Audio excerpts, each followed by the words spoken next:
দেখো এই যে দেখা যাচ্ছে যেটা, সেটা হচ্ছে যে কন্ট্রাস্টটা ঢালা হচ্ছে। কন্ট্রাস্টটা টোটাল 80 ml করে থাকবে। ইঞ্জেকশনের সিরিঞ্জ নিয়ে 20 ml 20 ml করে পুরো কন্ট্রাস্টটা একটা কিছুতে ঢেলে নেবে।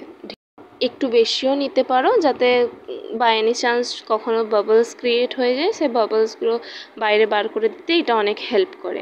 তো এইভাবে দেখতে পাচ্ছ যে কিভাবে ঢালা হচ্ছে। এরকম 20 ml করে 4টে সিরিঞ্জের মধ্যে পুরোপুরি কন্ট্রাস্টটা ঢেলে ফিল করে নিলে।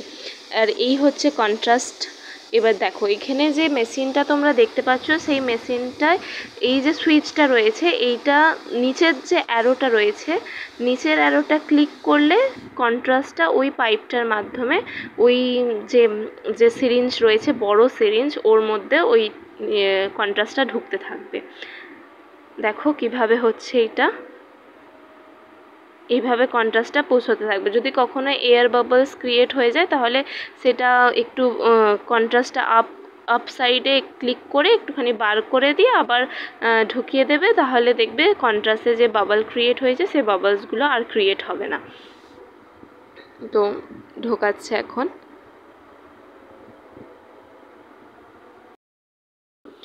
এবার দেখো এই যে পাইপটা দেখতে পাচ্ছ, এই পাইপটার সাথে কানেক্ট করছে ওই বড় সিরিঞ্জটা। আর এই পাইপটা কানেক্ট হবে কার সাথে বলো তো? এই পাইপটা কানেক্ট হবে পেশেন্টের সাথে। পেশেন্টের ইন্টারভেনাস যেখান দিয়ে কন্ট্রাস্টটা যাবে সেখানে কানেক্ট হবে। এবার নিজের সুবিধার মতো তোমরা এই মেশিনটাকে সেট করে নিতে পারো।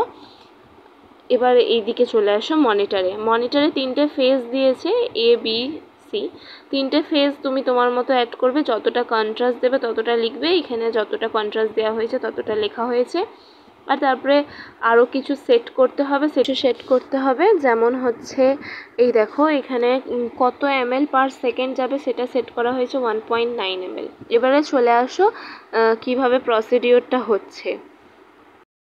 ফার্স্ট যে কাজ সেটা হচ্ছে কি পেশেন্ট পজিশন। তো আমরা এইটার ক্ষেত্রে 0 সেট করব, ওকে। আর পায়ের ঠিক দুটো আঙুল একটু গ্যাপ রেখে ওইখানে আমরা সেন্টারিং করব।